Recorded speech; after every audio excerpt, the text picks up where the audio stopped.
उठा उठा श्री साईनाथ गुरु चरण कमल दावा आधि व्याधि भवतापवारुणी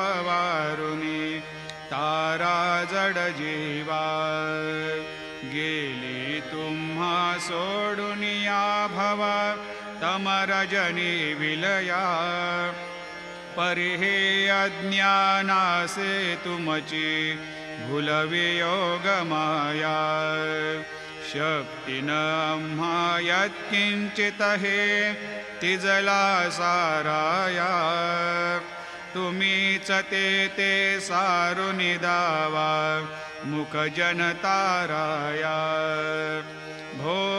साईनाथ महाराज